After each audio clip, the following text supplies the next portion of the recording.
Ai, que dera voltar, quem me dera um dia. Esse episódio é um sarau para celebrar os 2 anos do podcast. E nela o amor que eu quis. Fala, Filipossauros. Tá me ouvindo bem? Tudo bem, pô. Ah, massa, que eu tô testando um sistema novo aqui. É um encontro de diversas pessoas para declamarem coisas sobre histórias vizinhas. Eu pensei em ti, eu pensei em...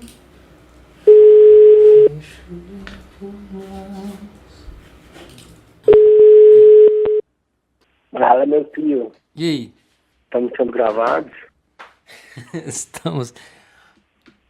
Fala CD que eu tô grampeado. Essas falas aqui foram recolhidas ao longo de vários meses, através de diversos meios e canais diferentes. Mas agora, finalmente estão aqui juntas, nessa roda digital, nesse espaço sonoro imaginário. Hello, my darling. Alô?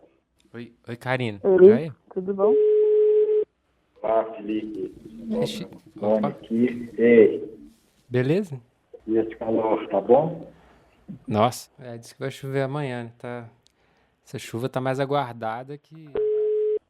Opa! E aí, nada? Oi? Aí choveu? Choveu um pouquinho. Choveu. esses dias. Anteontem choveu, deu uns trovões fortes e ontem Tá me choveu. ouvindo? Tô te ouvindo. Tô te ouvindo. Ah, massa. Deixa eu colocar. Tá dando eco aí pra você? Não, tá não. Não? Ah, então eu vou deixar assim. Minha sugestão é pra ouvir de fone, pra imaginar que é uma voz da consciência, só que da consciência de outras pessoas, como se desse pra acompanhar ao vivo as ideias dos outros, dos seus vizinhos.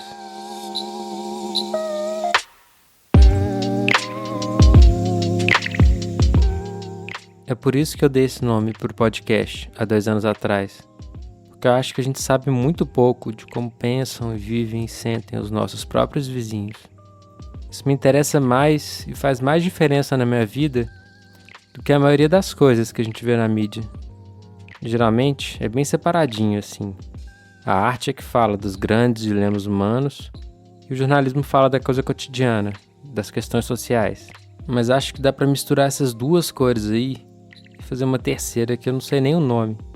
Um tipo de comunicação que ao mesmo tempo que fala das nossas ideias e sentimentos, mas que não seja temporário, que seja uma empresa mesmo, no sentido de um empreendimento, uma atitude constante, uma abordagem. Um projeto político humanista, periódico e presente como um jornal, mas sincero e singular como uma poesia. O Histórias Vizinhas é uma tentativa de fazer isso. Falar sobre o sentido da vida no café da manhã, cobrir as últimas novidades dos corações, fazer psicanálise social com tanta seriedade como se faz análise política e analisar a conjuntura histórica dos relacionamentos. Eu trabalho há 16 anos com comunicação e tanto vendo os bastidores quanto como consumidor, eu percebo que a maioria das perguntas feitas são padronizadas. Só que ninguém sabe explicar por quê. É um cego guiando o outro sem saber para onde estão indo. Aquele jornalismo industrializado está preso na sua própria caverna platônica, confundindo a sombra das pautas com o fogo da verdadeira curiosidade humana. Esse jornalismo, ele está ecoando só suas próprias vozes, mas ele ouve e acha que é uma voz de outra pessoa. Mas eu entendo também, porque a curiosidade humana não dá para prever, ela é selvagem. É difícil mesmo. Ela exige tempo e não ter o controle da situação toda.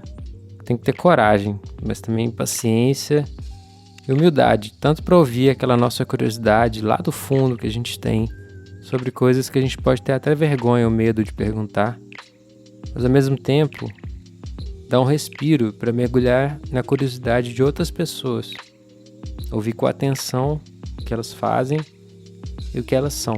Então, falando em ouvir, vamos começar esse sarau.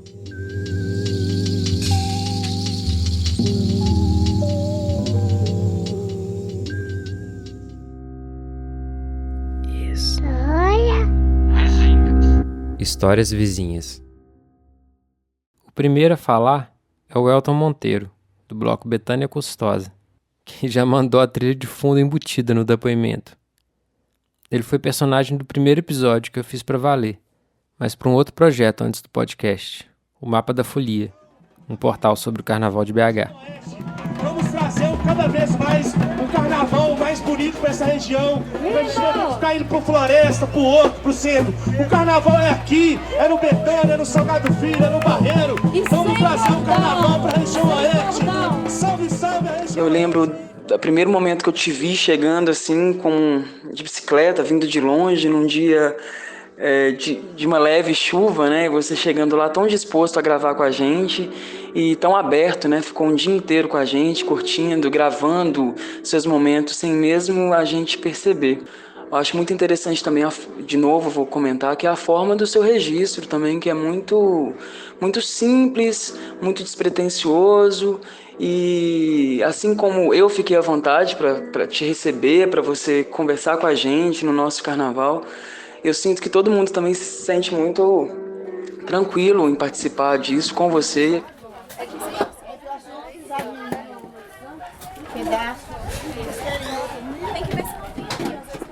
Eu lembro que foi primeiro assim a questão do som mesmo, né, da captação do som que você fez da obra, né, do ambiente lá do canteiro de obras. É muita informação, só que de um jeito leve e rápido, assim. É bem legal. Karina Guedes é uma das criadoras do Arquitetura na Periferia, que foi o tema do primeiro episódio oficial com o nome de Histórias Vizinhas. Eu fiquei um final de semana inteiro acompanhando a turma dela, num mutirão na ocupação da Andara, na casa da Dalila Rodrigues. Eu tava me sentindo um alienígena andando no meio daquela obra com o gravador. Mas a referência que eu tinha de registro é foto e vídeo. Você fica o dia inteiro colado no seu tema.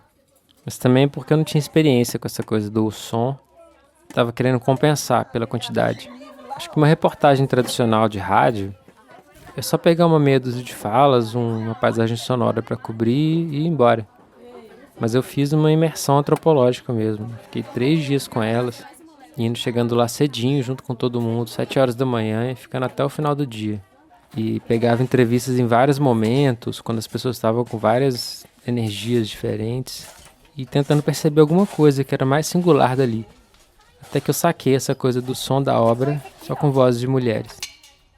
Eu achei muito legal, muito diferente, né? Eu nunca tinha parado para escutar o barulho que é a obra, né? E principalmente essa questão das vozes femininas no canteiro de obras, eu achei muito incrível.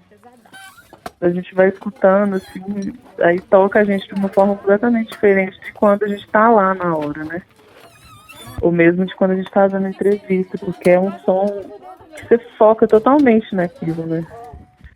Eu acho que quando você está no ambiente e as coisas estão acontecendo, você não consegue focar, né? E sobre a instalação que vocês levaram na Bienal, fala um pouquinho como é que vocês pegaram o áudio, ele estava num fone de ouvido.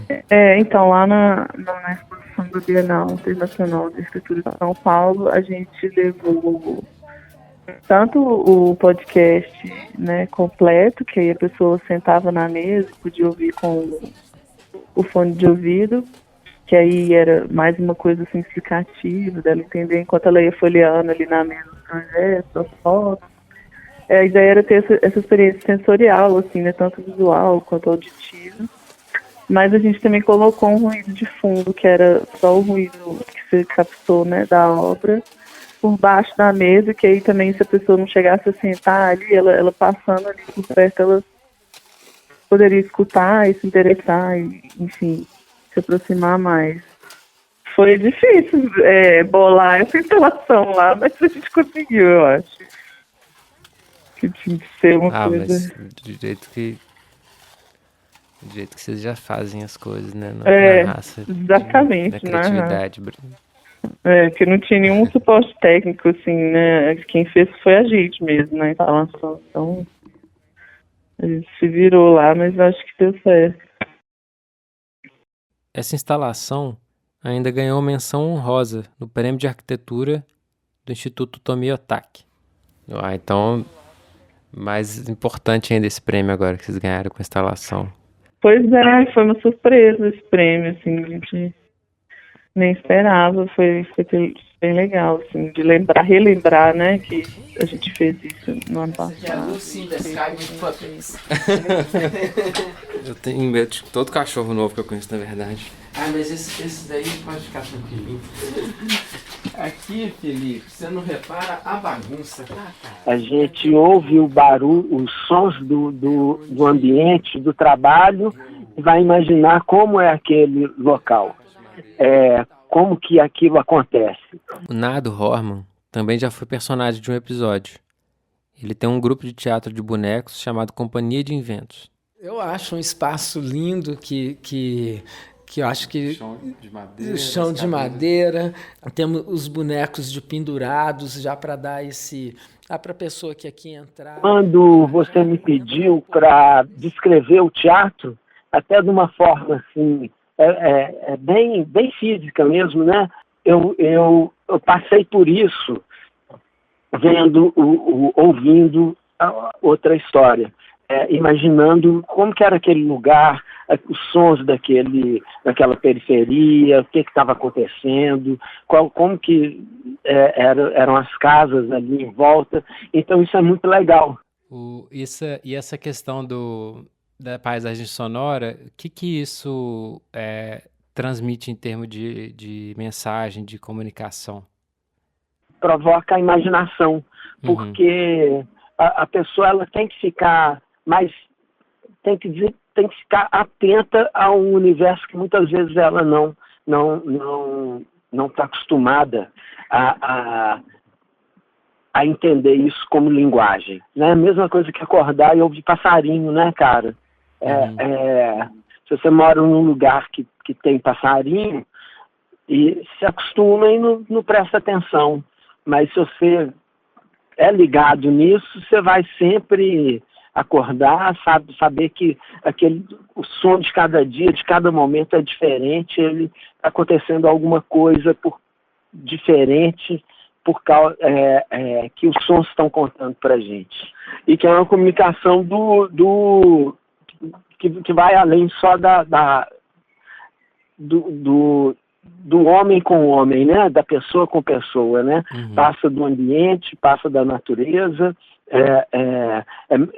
Ela é muito mais abrangente do que só os sinais, né? Pela voz. Sensibiliza muito a gente quando a gente ouve outras vozes, né? Comentando, falando. Principalmente agora, uns episódios que eu vi falando sobre a quarentena, né? É muito bom ouvir outra pessoa que você não conhece o rosto. Aquela voz te toca muito. Mas é muito interessante a gente perceber como é que a gente é transportado para aquele episódio, né? Para aquela ocasião que é registrada. E é um lugar muito diferente, muito especial de escuta, né? Realmente você tem que estar com um ouvido muito atento, uma sensibilidade muito diferenciada. E a gente se sente muito dentro do episódio. A gente sabe que aquilo já aconteceu, mas a gente se sente participando daquilo. E eu achei muito estranho, né? Porque eu nunca tinha escutado nada parecido com aquele formato. Carlos Alberto faz o podcast de conversas que eu mais adoro, o Roteirices. O trabalho dele mostra que tem um monte de sentimentos, ideias e histórias que a gente pode contar muito antes de ter uma mega produção técnica. Porque o ser humano é sempre o elemento mais importante, tanto do ponto de vista de quem entrevista quanto do entrevistado. Então, se esse entrevistador muda um pouquinho a sua atitude humana, seu ponto de vista, ele já mostra outros pontos de vista completamente diferentes sobre esse outro humano que ele está conversando. O Carlos mergulha de cabeça e coração de verdade nos assuntos das entrevistas. Ele lê os livros, ele pesquisa as obras, e pesquisa como amador mesmo. Não no sentido de não ser profissional, porque ele é um grande jornalista, que tem uma grande carreira, mas no sentido de amar os temas e não se posicionar como um sabe-tudo. Então, por causa disso, as perguntas que ele faz são muito mais interessantes e sinceras e diferentes do que um jornalista padrão, que até as mesmas perguntas de uma leitura rápida. Ou então também aquele jornalista que sabe demais e nem ouve o entrevistado mais. Nesse sentido, eu me inspiro muito no Roteirices, que é sempre pensar com o coração, manter a curiosidade e pensar, sentir de verdade. O que você quer tirar daquela conversa? Para além de toda a pesquisa, livros, a parte intelectual, os conceitos, na hora da gravação, você é só um humano na frente de outro ser humano. Eu ouvia episódios de podcasts americanos, mas coisas mais formais, assim, de entrevista, né? Uma coisa de rádio que estava disponível em podcast, mas aquele formato, com aquela linguagem, foi a primeira vez. Eu fiquei tão impactado e eu maratonei mesmo, né? Coloquei desde o primeiro. Os primeiros me incomodavam exatamente essa ausência. André Fossati é fotógrafo, meu amigo há mais de 16 anos e também já trabalhou com rádio. Ou seja, me tirou de uma zona de conforto, de um mundo que eu conhecia bem, por ter feito rádio comercial, e que eu entendi, ouvindo, o quão é compreensível. Histórias Vizinhas é uma grande generosidade, porque quando você compartilha a possibilidade de escuta do outro, a gente se aproxima, a gente fica na mesma página e você passa a entender melhor as pessoas. É como aquele vizinho que você não cumprimenta, não sabe como é a vida dele, tem um universo inteiro acontecendo ali, mas como eu nunca o escutei, ele é um estranho para mim, né? Então você, quando disponibiliza um episódio desses, assim, você abre a possibilidade da escuta. E eu acho que as pessoas precisam escutar.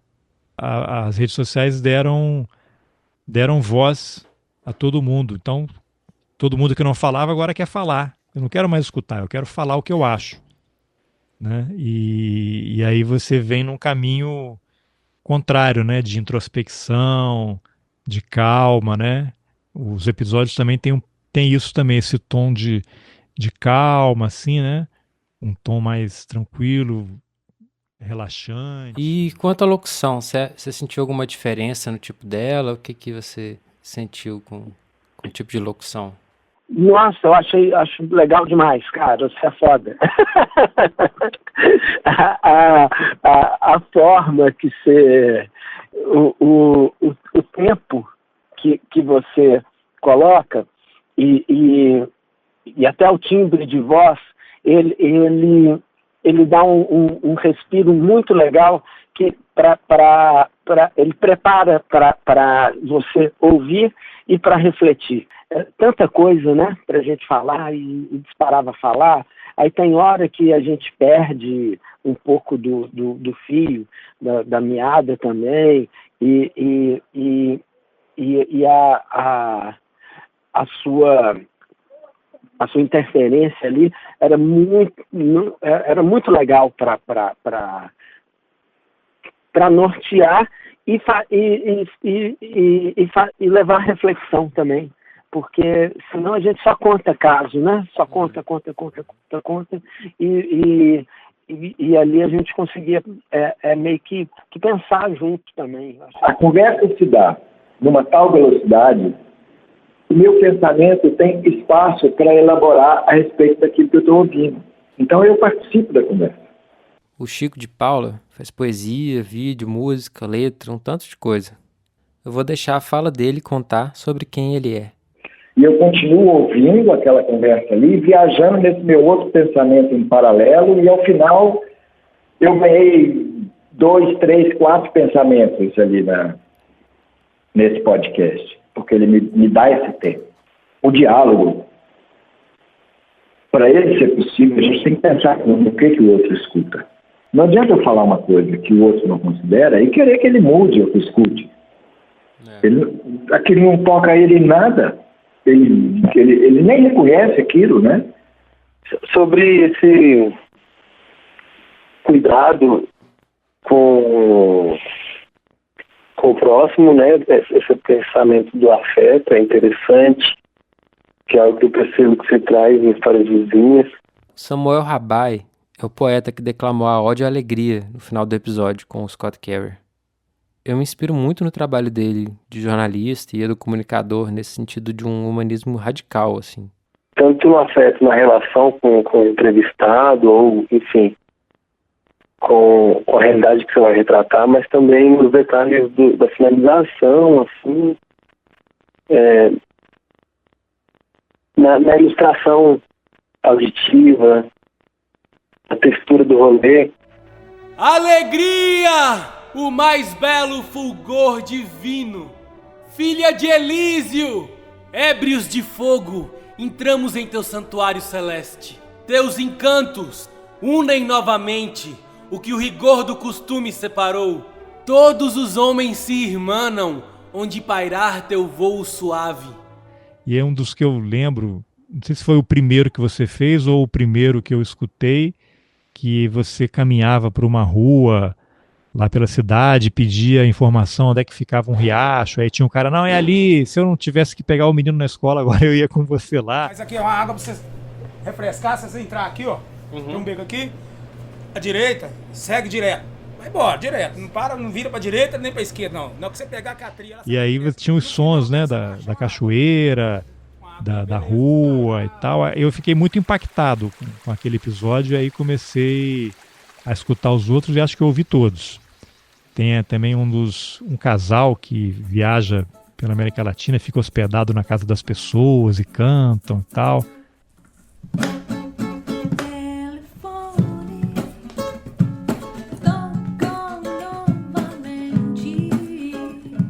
E quando você tem essa abordagem com as pessoas, você revela o que tem de melhor nelas. Não que elas sejam necessariamente boas, mas você ali, as pessoas, elas estão dispostas, principalmente no interior. Eu não sei em que cidade foi que você gravou essa do cara lá da queda d'água, lá que o cara só não ia porque tinha que pegar o filho na escola. Aqui pertinho, Sabará, que é a cidade que deu origem a BH. Então, mas é uma coisa assim meio do interior, né? Da confiança, né? Você chega e pergunta, o cara, ele não vai só dizer onde é, ele vai te levar lá se ele tiver a possibilidade, né? Então, é uma escuta que permite uma reconexão muito bacana. Fiquei até emocionado aqui, legal demais ouvir isso, porque é de propósito, é uma construção, e é uma construção aberta, né? No sentido de isso é a regra e vocês têm que entender desse jeito, isso é uma proposta, vocês vão entrar nisso? É um fio, tem um fio, né? Você vai estar desenrolando ali, quem quiser vai puxando, né?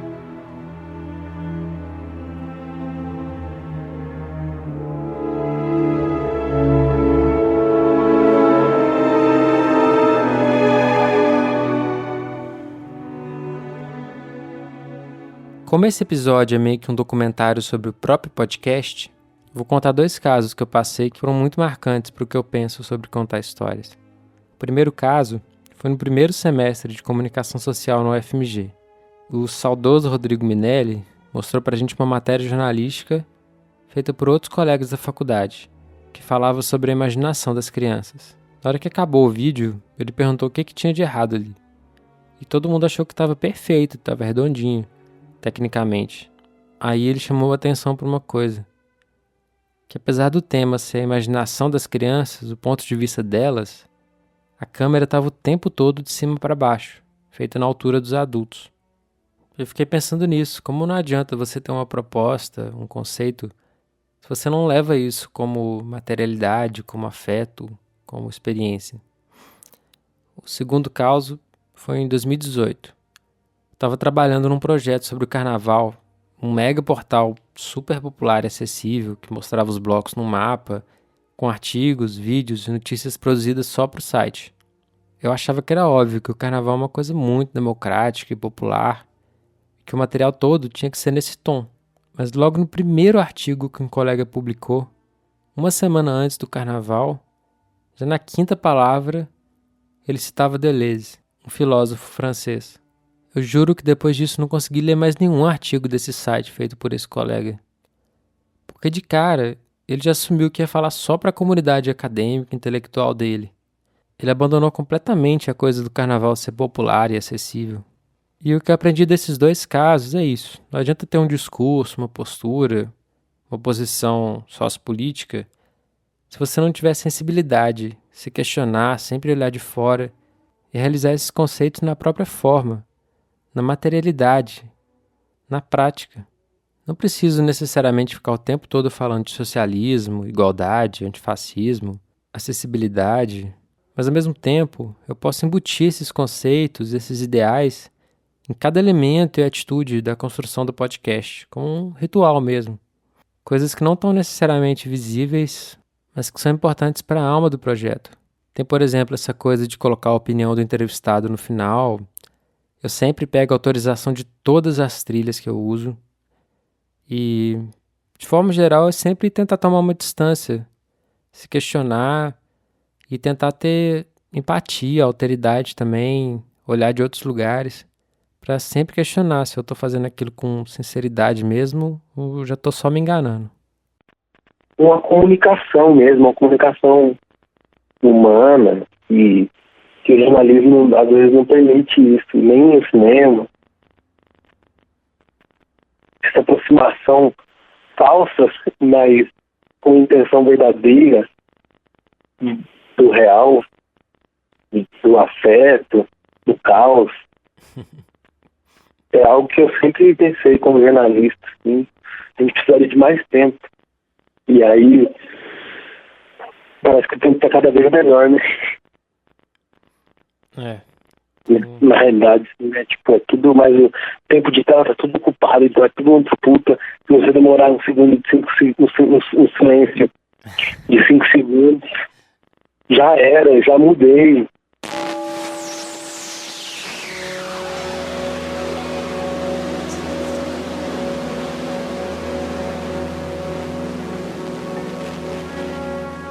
Eu fico lembrando da trilha que você fez para a exposição, lá na Casa Uni. Una. Aquela trilha é muito extraterrestre.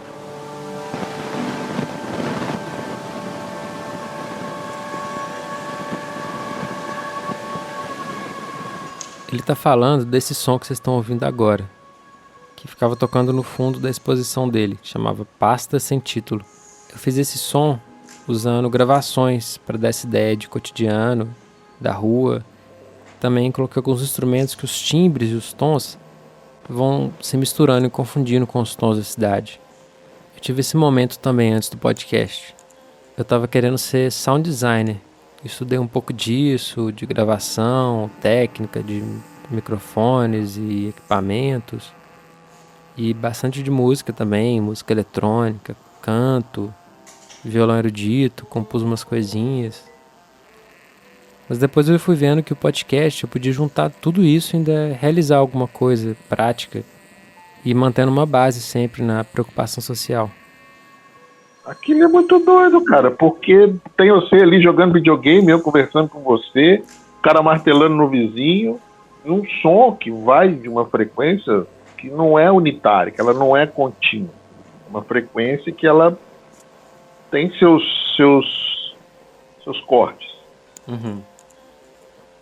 Né? E eu vi pessoas dizendo que piraram com aquilo, de entrar na sala e ficar vendo as fotos, ouvindo aquilo. Teve gente que saiu porque não aguentou. É mesmo? Não contou isso na época, não. Houve um incômodo. Porque não é todo mundo que consegue ouvir determinadas coisas. A onda sonora, ela é codificada numa área do cérebro que está ligada não só ao equilíbrio, porque o ouvido determina o equilíbrio, né? Que está relacionada também à memória. É isso que você falou, de ter um podcast que fala mais lento, fala mais tranquilo, que tenha espaços, que possa até ter silêncio. Sim. Hoje em dia, alguma coisa que tem um silêncio de mais 2 ou 3 segundos, a pessoa imediatamente relaciona com parou, desligou. Né?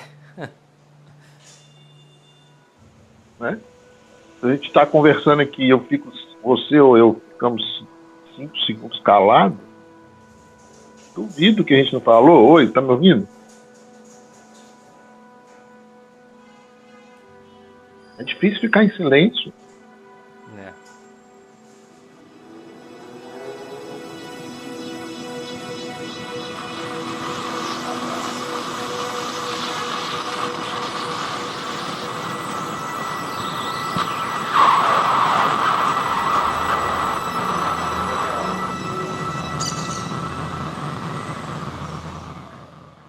sou exatamente assim.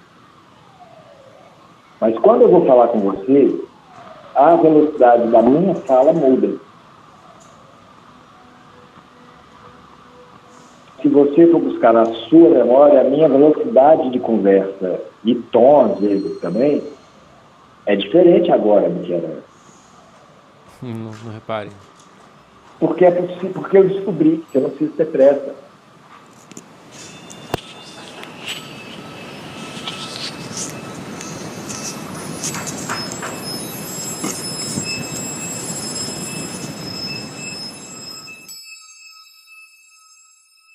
E uma coisa que eu achei interessante é que você manda os episódios para as pessoas escutarem antes de publicar e coloca o comentário delas no final, né? Que eu achei curioso aquilo, né? Fiquei imaginando assim, poxa, e se alguém não gostar e não concordar e não quiser que isso seja divulgado, se arrependeu de falar alguma coisa, acho que foi uma atitude corajosa e honesta. Os outros também fazem parte da gente. Então eu também faço parte dos outros. E tem outra coisa, eu posso estar errado. Quem disse que o meu pensamento é que é o certo? Mudar comportamento cultural é muito complexo, demanda tempo. Então a gente tem que ficar repensando o tempo inteiro, né? O que a gente faz, o que a gente fala. Às vezes elas escutando o que elas disseram, as levou a pensar e avaliar várias coisas que elas haviam dito e coisas como elas observam o mundo, como elas entendem a vida. Então, de certa forma, o episódio para elas mesmas funcionou como uma psicoanálise, assim, né? Tem uma bióloga que ela é a Lynn Marblin, ela é da década de 70. Ela foi a primeira cientista a criar um avanço na teoria do Darwin. Então, que essa ideia, né, de guerra, né, que está um pouco de combate, de sobrevivência do mais forte, parará, que ela provou cientificamente que a evolução se dá na simbiose. Tem aquelas bactérias que vivem dentro da gente, né? Essas coisas. Que é a colaboração entre seres diferentes e diversos, é que, né, é essa simbiose, né, essa troca de lá para cá, né, que tem dois eixos, é que permite a evolução. Ela provou isso cientificamente. Eu acho que tudo que a gente faz tem implicações em diversos níveis, assim, biológico, espiritual, político, econômico, tudo ao mesmo tempo. E eu acho que na comunicação é a mesma coisa. Acho que a comunicação pode trabalhar nesses diversos níveis, ou pelo menos estar consciente deles. Eu acho que esse formato de podcast tem um potencial muito grande para ser desbravado em português. Como poesia, como articulação social, como mágica, como comunidade. E não estou falando isso puxando sardinha, só porque é o meu lado.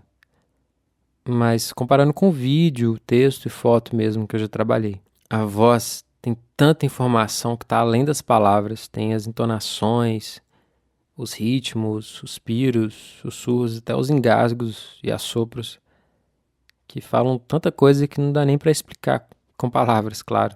A voz manda mensagens muito sutis, mas potentes para o subconsciente, para o coração, para a alma e até para o ouvido também. E a voz também tem esse papel de ser mais igualitária e honesta na mensagem, porque é o nível mais básico de comunicação. Cada ser humano só tem seu próprio corpo para escolher como vai se expressar. E com o podcast, agora essa voz tem um caminho técnico muito fácil de ser transmitida e publicada. Também fica disponível como memória, como acervo futuro, para ser encontrada depois. Ele não é acessível pura e simplesmente. Ele é acessível a todos. Se eu quiser começar a fazer um podcast, eu começo a fazer um podcast agora. Alguém vai achar, né? É um trabalho de arqueologia. Para quantas pessoas a gente precisa realmente? Se alguém vai ouvir ou deixar de ouvir isso daí, é relativo. E até que ponto eu vou continuar sendo extra, ou insólito, ou incomum?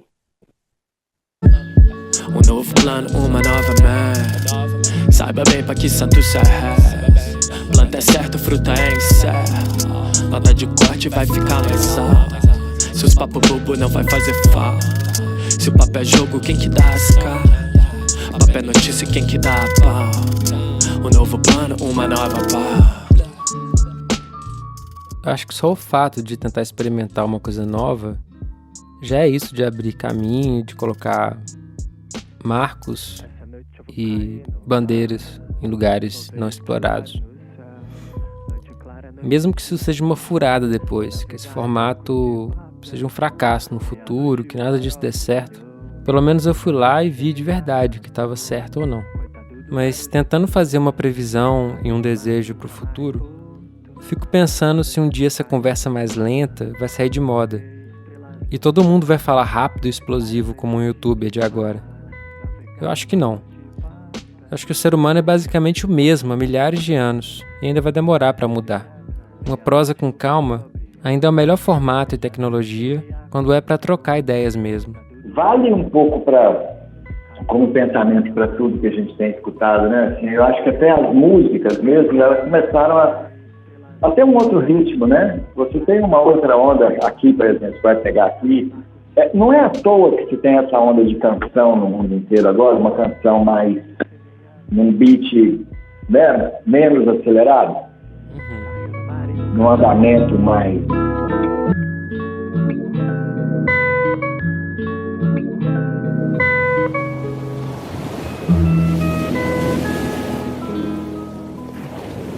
Essa descoberta do ruído, né, que também para mim foi sempre uma coisa que me motivou nos meus trabalhos, assim, de procurar esse ruidinho que ele constitui para mim música, né, seja do caminhar, esse ruidinho ele constitui uma música, ele tem um batimento próprio, ele tem um andamento, cada lugar tem seu andamento específico, tem sua orquestração ali, né? Me traz a lembrança do que representou, por exemplo, um Sex Pistols na música. Até que ponto Sex Pistols foi Sex Pistols de influenciar bandas que depois viraram pop, como U2. Pô, velho, você é punk. Sucesso não faz parte da sua vida. Não vai fazer. Sua vida é um fracasso. Você precisa do fracasso para viver artisticamente, né?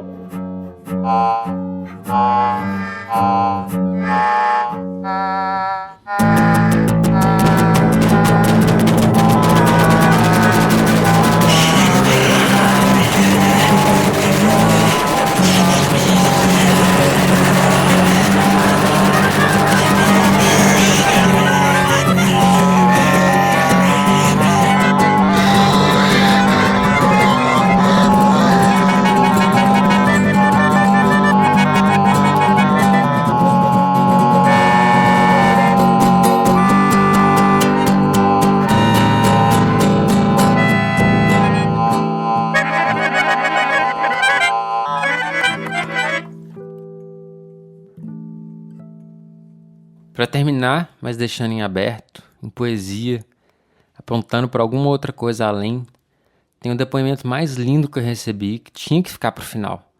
Meu colega da Rede Minas, Fred Augusto, fecha esse sarau com palavras inspiradíssimas que ele me mandou direto do coração para o microfone do celular, pouquíssimo tempo depois que eu pedi uma fala sobre o podcast. Muito obrigado, Fred.